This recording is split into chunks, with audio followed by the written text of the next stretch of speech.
Empty की dates आ चुकी हैं और स्टूडेंट्स के अंदर बहुत ज़्यादा पैनिक क्रिएट हो चुका है कि लो भाई टेस्ट आ रहा है, टेस्ट पता नहीं कैसा होगा, इसको इसमें क्या होता है, ये क्यों है।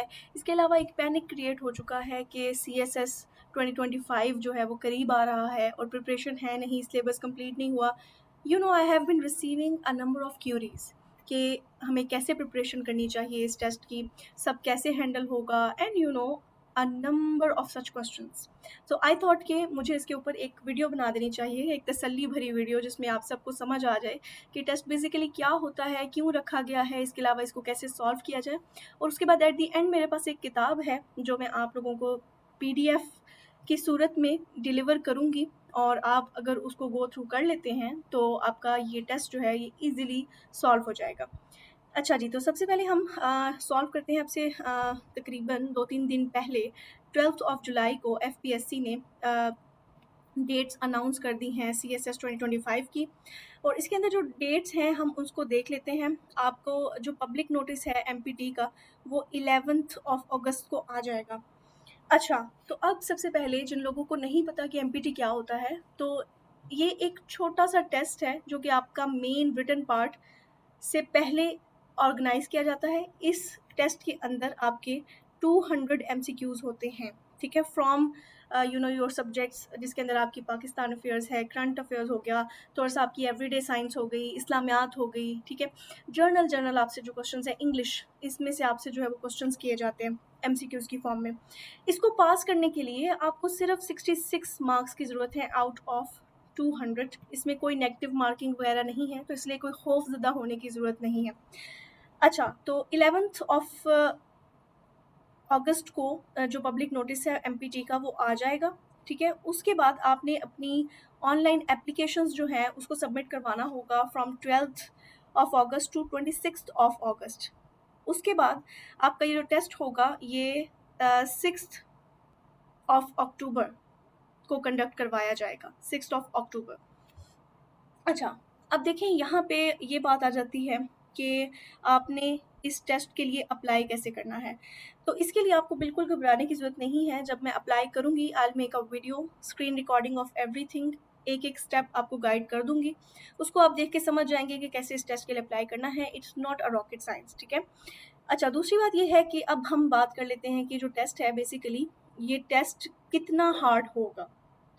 अच्छा, मैंने इस टेस्ट को जो है वो दिया है और इसको मैंने क्वालिफ़ाई भी किया है, और इसको मैंने आप ये समझ सकते हैं कि जस्ट एक सरसरी सी जैसे प्रिपरेशन होती है ना, उसको करके मैंने इसको दिया है। I guess I scored 117 one time, तो it's not a hard thing, ठीक है। अच्छा, अब स्टूडेंट्स मुझसे पूछ रहे हैं कि हम इसकी प्रिपरेशन कैसे करें, कोई अकेडमी जॉइन करें या ना करें, या हम क्या काम करें। अच्छा जी, तो जहाँ तक अकेडमी की बात है, अगर आप मुझसे मेरा ऑनेस्ट ओपिनियन पूछते हैं तो आई विल से कि एमपीटी के लिए किसी अकेडमी की आपको ज़रूरत नहीं है।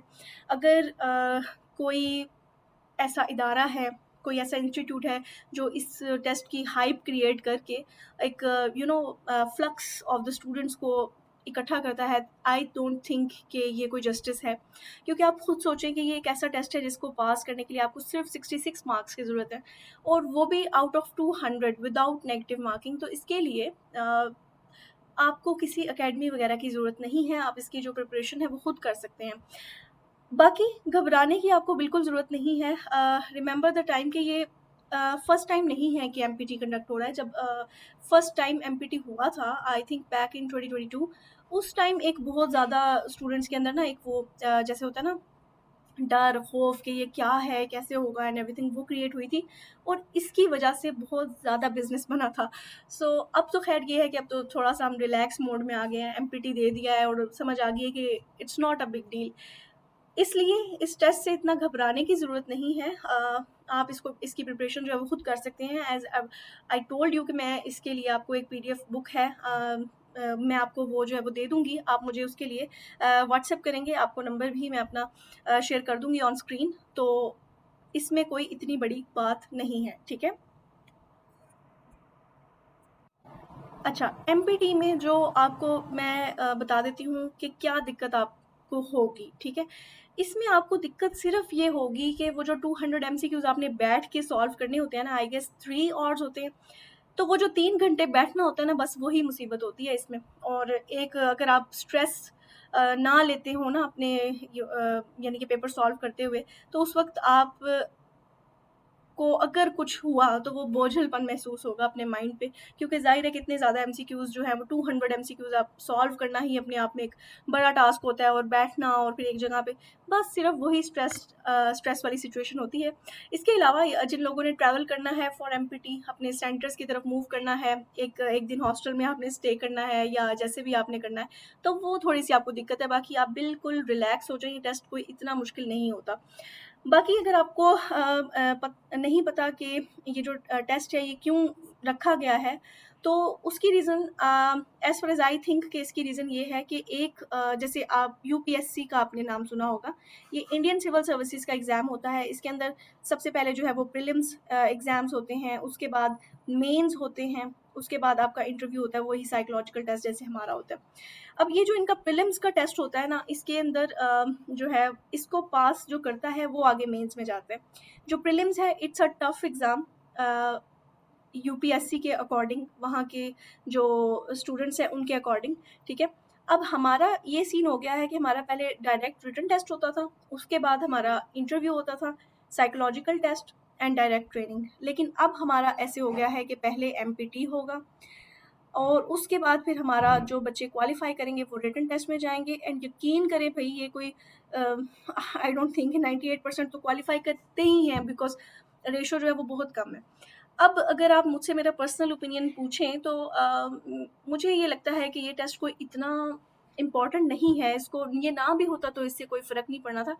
लेकिन आई थिंक कि ज़ाहिर है कि एफपीएससी एक बड़ा इदारा है, अगर उन्होंने इसको इंट्रोड्यूस करवाया है तो इसके पीछे कोई बहुत बड़ी स्ट्रैटेजी होगी।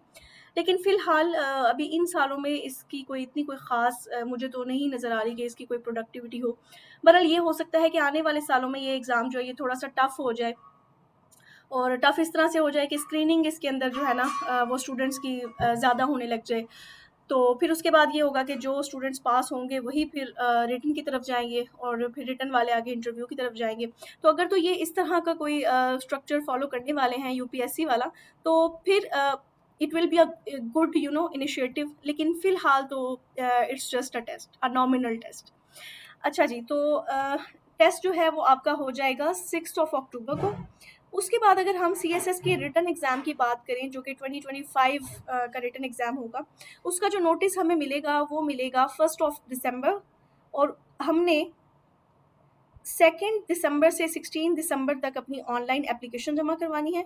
उसके अलावा आपने अपने डॉक्यूमेंट्स जो होते हैं ना वो हार्ड फॉर्म में एफपीएससी के इदारे को जमा करवाने होते हैं, ठीक है? तो वो जो है आपने फिर 26 ऑफ दिसंबर 2024 तक करवाने होंगे, और एग्ज़ाम जो है वो इंशाल्लाह होगा 15th ऑफ फ़ेब 2025 को, और उसके बाद फिर आप जो है वो आज़ाद हो जाएँगे बिल्कुल। इसलिए इसमें कोई आई थिंक कि अब आपको इतना ज़्यादा पैनिक नहीं हो रहा होगा।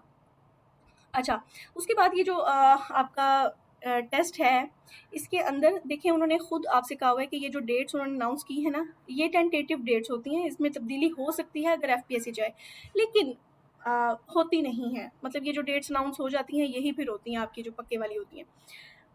अच्छा जी, बाकी अब आपकी आ जाती है बुक की बात।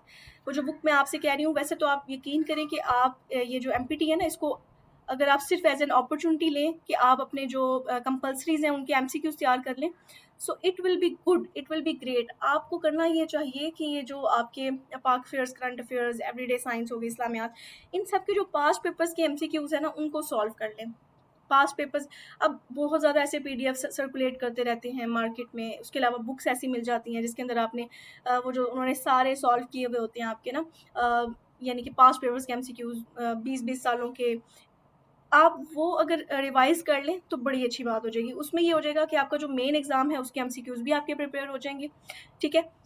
उसके अलावा अगर फिर भी दिल की तसल्ली नहीं होती तो मार्केट में बुक्स अवेलेबल हैं, जहांगीर वर्ल्ड टाइम्स की हैं। उसके अलावा नोवा ने जो है वो एमपीटी पर बुक जारी की थी। अभी जो मेरे पास पीडीएफ है वो एक इसी तरह की नामी गिरामी अकेडमी का बुक का पीडीएफ है। आप मुझे जो है वो टेक्स्ट कर सकते हैं ऑन दिस नंबर जो कि आपको अपनी स्क्रीन पर शो हो रहा है। तो मैं आपको जो वो बुक है वो दे दूँगी। और दूसरा ये है कि खुदा के लिए पैनिक करना बंद कर दें और अल्लाह ताला से दुआ करें, अल्लाह ताला आप लोगों के लिए ये जो जर्नी है इसको आसान करे। बाकी देखें, एक चीज़ अपने माइंड में रखें कि जो चीज़ आपकी है वो आपसे कोई छीन नहीं सकता। जो चीज़ आपकी नसीब में, आपकी किस्मत में है वो आपको ज़रूर मिलकर रहेगी, चाहे रास्ते में जितनी ही रुकावटें हों। इसलिए अल्लाह ताला की ज़ात पर भरोसा करें, ठीक है? और अल्लाह का नाम लेकर इस टेस्ट को आप दें। बिल्कुल रिलैक्स करें, अपने माइंड को चिल आउट करें। जो आपके नसीब का है वो आपको मिलकर ही रहेगा, ठीक है? अपना बहुत सारा ख्याल रखें। बाकी I have been making episodes on CSS preparation. आपने अगर आपको नहीं पता तो उस सीरीज़ को भी लाज़मी चेक कर लें। और मुझे कमेंट्स कर ज़रूर बताया करें, मैं हर सिंगल कमेंट का रिप्लाई करती हूँ। And I love how you students are engaging with me और उनको मेरी वीडियोस कैसे पसंद आ रही हैं। ये सारी चीज़ें मेरे लिए भी बहुत ज़्यादा मोटिवेशन पैदा करती हैं और मुझे बड़ा अच्छा लगता है जब मैं आप लोगों से बात करती हूँ, आप लोग की क्यूरीज़ को एड्रेस करती हूँ। Again, if you have any query और if you want the book PDF जो कि मेरे पास है, तो आप मुझे टेक्स्ट कर सकते हैं and I will give it to you. अल्लाह हाफ़िज़, टेक केयर।